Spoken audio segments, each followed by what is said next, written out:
Hey everybody, this is Peter Charcalis. Good to be with you today. Happy Father's Day to all the fathers out there, and even if you're not a father, if you're a pet lover or a pet owner, well, you're still a daddy. So happy Father's Day.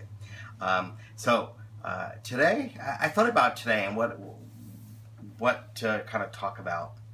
I have no new soaps, and I'm broke. So although I have some stuff coming in, but I was about to place an order last night and I had to stop myself. I have no money. It's not a good feeling. Actually, the reason is somebody got access. I travel a lot. Somebody got access to my debit card and cleaned me out, cleaned my checking account out. So I'm waiting for Bank of America to put the money back in. And they've only put, out of the $3,000, they've only put $500 back in. I guess because it was, I don't know how the hell this could happen, by the way. Somebody in Baltimore, so they're able to see that somebody in Baltimore used my. I haven't even been to Baltimore, so I can't spend any more money, at least until payday. I wanted to talk about some of the what I perceive as maybe underused artisans that should be considered because they're really, really good. And you know, we got the big guys out there, the Barrister Mans, the PAAs, the Katie's Bubbles, and everyone loves them, and I do too. But there's some soaps out there that are really, really good that a lot of people maybe they don't know about, or because there's so many artisans out there, they just haven't gotten around to try them. I want to talk about some of the ones that I think should be considered that are really, really good. So let's start off with Ballenclaugh. So, Ballenclaugh soaps. I really, really like, especially this one in particular. So, Chris Bartek from Ballenclaugh. All these artisans are small. I think PAA is the only one that has an outside location where they actually make and ship. And they just started doing that just recently. But I think everyone else does this out of their kitchens for the most part. Chris Bartek from Ballenclaugh. He makes great soaps. Doesn't have a large offering, but what he has is really, really good. And he really thinks out of the box, which I like. So this one that I have here is his Guns N' Roses tribute soap, which is called Hot Barrel Rose. So it's got tobacco and roses. Man, it smells great. The scent strength, you can see I've dug a lot in here. I've handed out a lot of samples. But the scent strength is great, which is important to me. The performance is great. And it should be considered. I also have another soap called The Woodsman from him. And that is a really nice, strong, if you like citrus, it's got like a pine tar and citrus. Very kind of woodsy and a deep, dark scent. But it's got that citrusy notes to it. It's remarkable what he's done. So, yeah, good stuff. So check out Ballenclaugh. He's got something also called Icy Grove, which I haven't tried yet. And he's got a barbershop scent. I think it's called Barbershop Menth, which is mentholated barbershop. That's all. I have that. That's very, very, very good. Oh, my very first soap from him was Cherries in the Chamber. I think his labels have changed, by the way. But Cherries in the Chamber is an amazing soap. This... this too, I've taken out samples, but this one here is it's tobacco, like pipe tobacco and cherries. Oh man, it's great soap, great soap. All right, enough about Ballenclaw. Holy cow! So I've done a video on this, and I don't see enough shades of the day with Holy Cow. This one in particular, Fougere Bouquet, is one of the best fougères that I've ever tried. It's really, really, really good.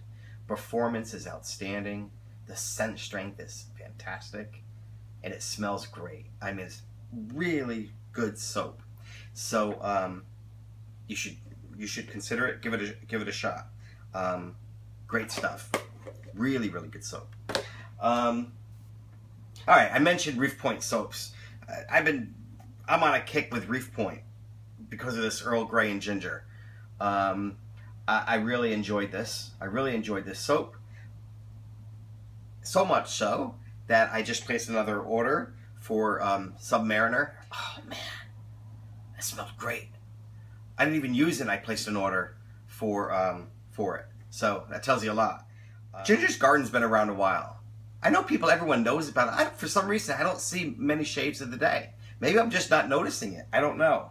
But if you're like me, all right, when I first went into shaving and I ordered soaps, I didn't order from Katie's Bubbles. I didn't order from Pedal Pusher's Fancies. I didn't order from Ginger's Garden. And there was a bunch of other artisans I just, because of the name, right? I didn't order because of the name, to be honest with you. So Ginger's Garden just sounded too girly to me. And Pedal Pusher's Fancies sounded too girly. I just didn't order it. Katie's Bubbles, I didn't order. Until I understood what Katie's Bubbles stood for. That obviously that changed my thinking, and I placed orders, and well, am I glad I did. But Irina from Ginger's Garden, if you haven't used Ginger's Garden yet, you really owe it to yourself to order one, because first of all, the soaps are outstanding. They perform magnificently. Really, really good stuff. That's number one. Number two, Irina can make anything. Absolutely anything. She's like a mad scientist. She could do anything. I rang her up. Actually, we never spoke on the phone. It was all PM, right? I told her about this. I wanted Drakkar. So she made the Drakkar scent, put it on her website. I wanted a Yves Saint Laurent Kouros, Kouros, which was a cologne that I used years and years and years ago when I was in my 20s. So I'm 53 now. No, I'm 52. 52. She made it. She made it for me. She knew exactly what I was talking about, and she made it, and it was a freaking dead ringer. Amazing.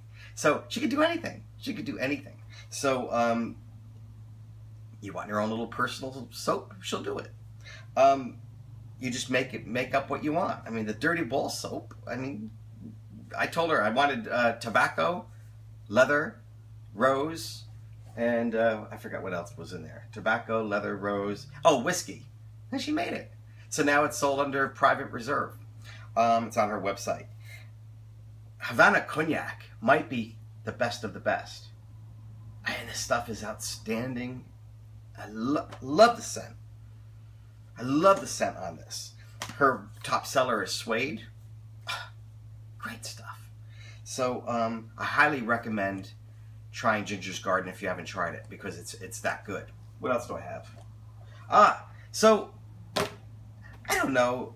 So what the hell do I know? It's not like I have a list of sales for all these artisans. I don't know how much they sell and what kind of business they do. It's only my perception. For all I know, Reef Point Soaps could sell more than anybody. I don't know if that's true or not, but maybe they should, because they're that good. Or same thing with Irina. So it's just my perception of what I think maybe they should get more love because they're deserving of it. Certainly Ballenclaugh. Ballenclaugh for sure. You don't see that much of. And then Chris Bartek makes good soaps. Now, for today's shave, I'm going to be shaving for the first time Mal Pais from PAA. I've got the soap and the aftershave. And I'll be using my Henkatsu Kemisori. So this I just honed last night, and I did a hair test. Just dropped a piece of hair onto the blade, and it cut effortlessly. So I think it's good to go. So we're gonna shave with my Kemisori. We'll see you in the. All right.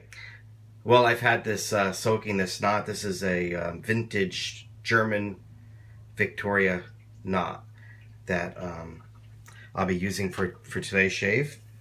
And I cut up a little piece and put in the bowl of Mal Pais, only because I'm not sure if I want to keep it. I like the scent, but I wished it was a little bit stronger. I mean, that's what I look for.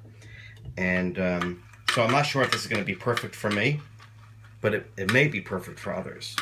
With PAA at times, I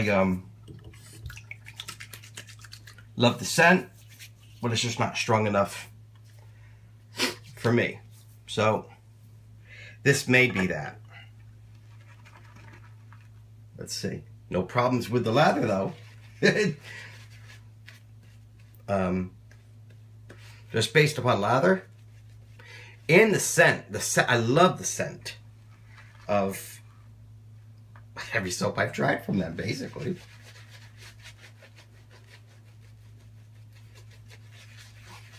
It's the only thing that I question is the strength. All right, I'll be shaving with this vintage Henkatsu Camisori. Just honed by me.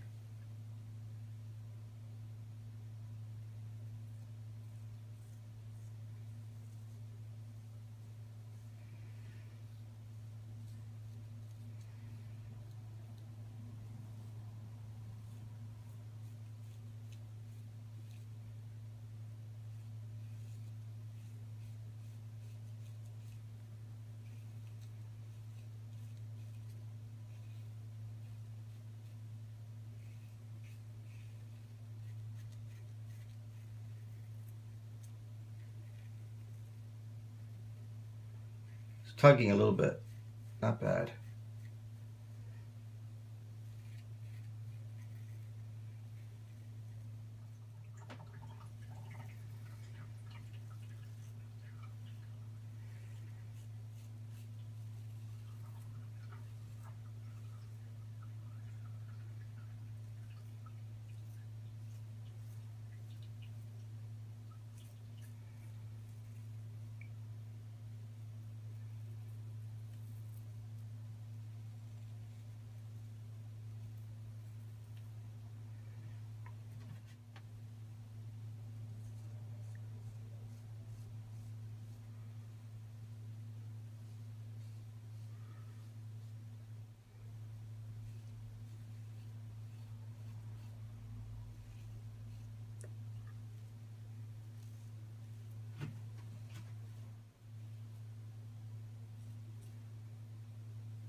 All right, I'm going to speed this up. Time for round 2 and 3.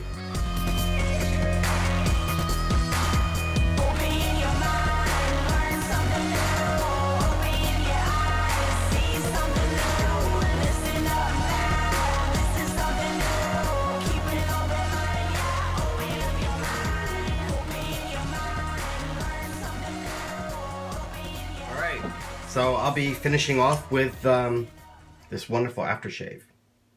So I nicked myself a little bit here when I was going across the chin area. You know, not the fault of the soap. The soap performance is great. But I could have done a better job with the honing. I thought I had it down with the cami, but not quite good enough. But it's good enough. Oh, that smells great. That's great. Oh, God. Love their aftershaves. So, soap is good. Not great, good. When I say not great, just the scent strength could have been stronger. See, now I got this aftershave on. But I didn't really, you know, it's okay. It's like a 4. If 4 through, 1 through 10 scale. I don't know, about average. Maybe a little bit below average. For me. Again, I like something that really, really stands out. Now, I said the same thing about other soaps that people say, what are you, nuts? It smells strong. So it's me. But I can only work with this nose. And this nose tells me it needs to be stronger. All right, guys. Happy Father's Day. Have a great day. We'll talk to you soon.